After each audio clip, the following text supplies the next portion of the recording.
Seguimos entonces, decíamos que al momento de programar el proyecto lo vamos a estar acotando en el tiempo. Vamos a determinar el tiempo de inicio y final de cada actividad.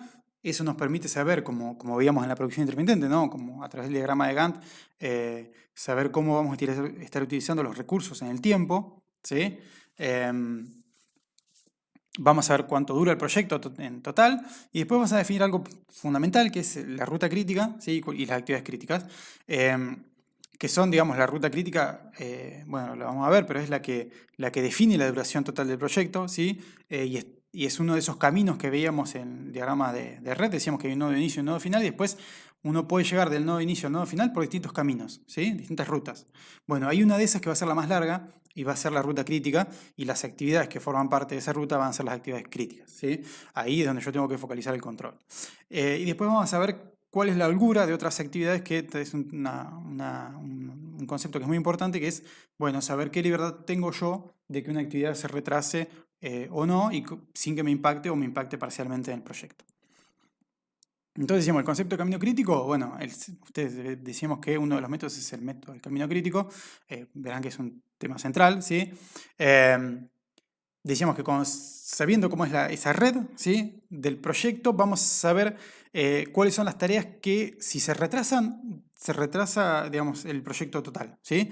Es decir, que son actividades en las cuales yo tengo que extremar el control porque sé que si tardan un día más, el proyecto va a tardar un día más. Hay otras actividades en las cuales no sucede eso, ¿sí? Por eso yo digo que tengo holgura para su realización. Si se retrasan, si se inician más tarde, bueno, dependiendo cuál sea la holgura de esa actividad, no me va a impactar en el proyecto o me va a impactar de manera parcial, pero no en el tiempo total del proyecto, ¿no?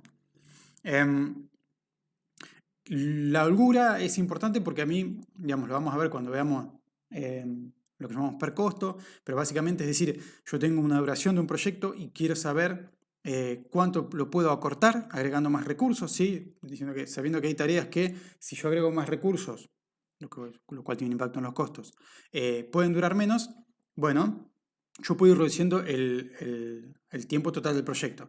Lo que pasa es que el análisis de holgura en ese caso es fundamental. ¿Por qué? Porque a medida que yo voy reduciendo el proyecto me va cambiando la holgura, se me va reduciendo seguramente en alguna de las actividades y yo, analizando la holgura, puedo saber cuánto puedo reducir el proyecto antes de que otro de esas rutas se me haga crítica. Bueno, lo vamos a ver con los ejemplos. Bueno, para programar el proyecto yo voy a ir definiendo distintas cosas, ¿sí? Una de ellas es para cada nodo saber cuál es el inicio más cercano. Decíamos que cada nodo me marca el inicio o del proyecto o el final del proyecto y si no, el inicio o el final de las actividades que llegan o salen de esos nodos, ¿sí? Esto lo vamos a ver mejor cuando lo expliquemos en la práctica, pero básicamente yo voy a tener en cada nodo lo que llamamos un inicio cercano, ¿sí? Que va a estar definido, digamos, como el momento en el que todas las actividades que llegan al nodo terminaron, ¿sí? Y que entonces yo a partir de ahí puedo comenzar a, digamos, de manera más temprana las actividades que salen de ese nodo, ¿sí? O sea que es el instante más temprano en el cual pueden iniciarse las actividades que salen de un nodo. Para eso yo tengo que conocer las fechas tempranas de las actividades precedentes, ¿sí? Y la duración de las actividades que están llegando. Pero entonces digamos que para que las actividades que salen de ese nodo puedan empezar, obviamente tienen que estar terminadas todas las actividades que están relacionadas, ¿sí? Con esa actividad, que tienen que estar terminadas antes de que esa actividad pueda comenzar. Entonces yo voy a ver cuál es la que termina último, básicamente, porque en base a la que termina último, va a ser el inicio más temprano que yo pueda comenzar la actividad que está relacionada. Eso lo vamos a ver mucho mejor en la práctica, ¿sí? Pero básicamente entonces lo que hacemos es barrer los proyectos, el diagrama, ¿sí? Que construimos de izquierda a derecha, definiendo todos los inicios cercanos. El tiempo de terminación más cercano, ¿sí? Para un nodo tiene que ver con el inicio cercano de la actividad del nodo más la duración de la actividad, ¿sí? Lo vamos a ver en el ejemplo de manera mucho más concreta. Bueno, para calcular la fecha cercana decíamos, primero vemos todas las tareas que concurren a un nodo, ¿sí? De una actividad, digamos, como si veíamos el ejemplo, la actividad IJ que estaba entre el nodo I y el nodo J. Bueno, ahí vamos a ver todas las actividades que llegan al nodo I. Y vamos a sumar a la fecha cercana de cada acontecimiento inmediato anterior la duración de las actividades que salen de esos nodos y concurren en el nodo analizado, ¿sí? Como decíamos, el mayor valor obtenido es el que determina la fecha cercana del nodo, por lo que yo les decía, digamos, que todas tienen que estar terminadas antes que puedan empezar, entonces por eso tomamos el mayor de los valores. Pero eso lo van a entender mucho mejor después, ¿sí?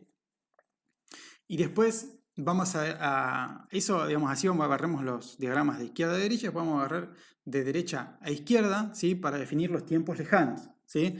El tiempo de inicio más lejano para una actividad va a ser el instante del tiempo más lejano posible, ¿sí? O sea, más tarde, en el que yo puedo comenzar la actividad sin retrasar la terminación total del proyecto, ¿sí?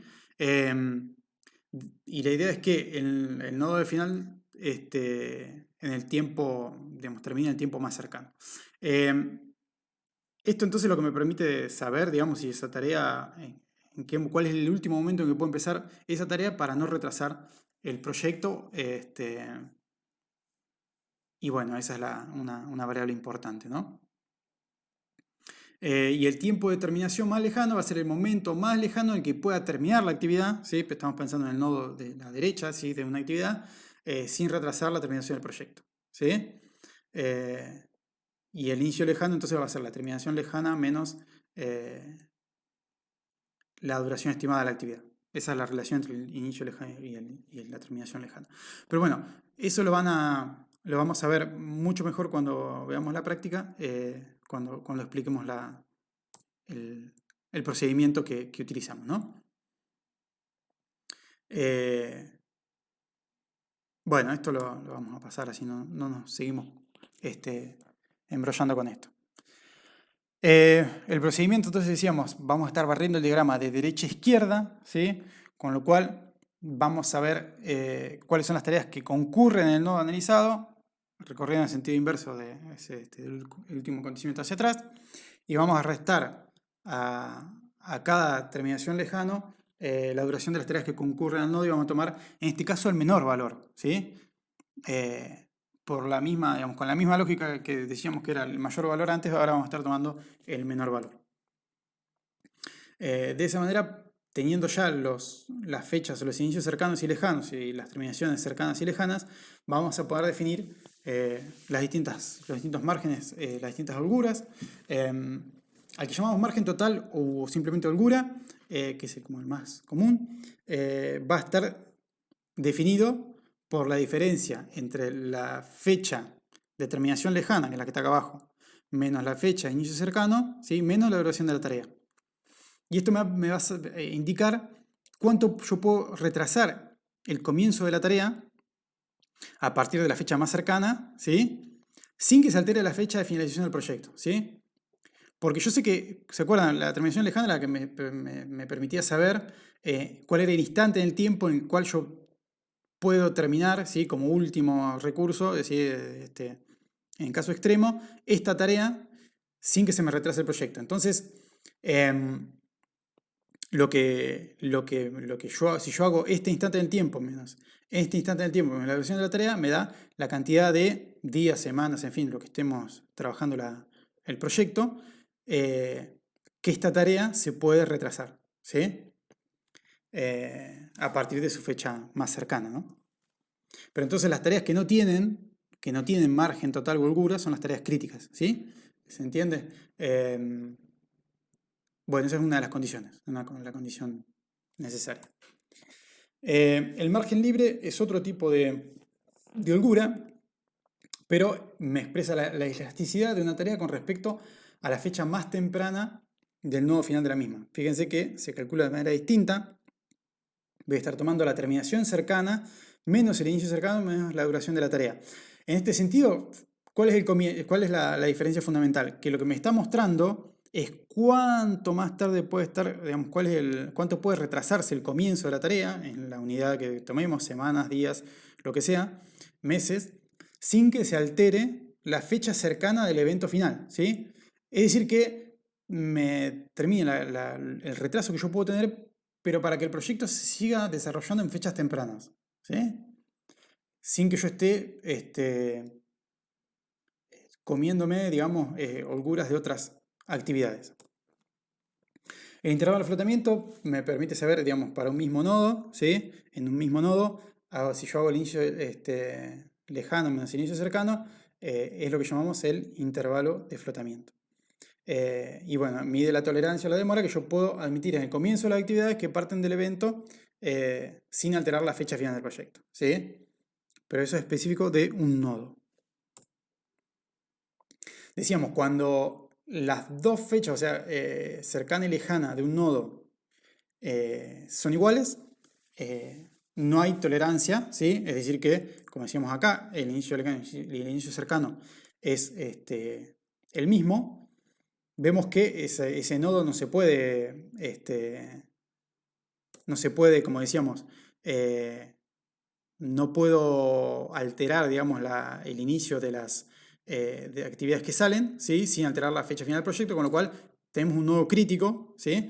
Y esa es una de las condiciones necesarias. Decíamos que la otra es la condición suficiente es que el margen total de la tarea sea 0, ¿sí? Que esa es la que se llama la condición suficiente. Entonces, la sucesión ordenada de tareas críticas, yo tengo que tener un camino al momento de terminar la programación del cálculo del proyecto de esa red. Yo tengo que tener una sucesión de tareas críticas que me conectan el inicio con el final, ¿sí? Y ese es el camino crítico, ¿sí? Si yo no obtuve eso al final del cálculo de la red, quiere decir que algún error tuve en el cálculo, ¿sí? Porque sí o sí tengo que tener al menos un camino crítico, ¿sí? También puedo tener más de uno, varios, ¿sí? Con lo cual, sí o sí tengo que tener uno, puedo tener más. Decíamos, bueno, una vez que inicié el proyecto, yo puedo estar, ya estamos en la etapa de ejecución y control, y puedo estar viendo qué pasa con con la ejecución y ver qué pasa con las tareas, ¿sí? Ver si se me retrasé en el inicio de una, qué tipo de tarea es, cómo impacta esto entonces en lo que sigue del proyecto, ¿sí? Y ir actualizando la red. Esa es toda su utilidad. Bueno, volviendo entonces a este diagrama, vamos a estar, estas son las distintas etapas, ¿sí?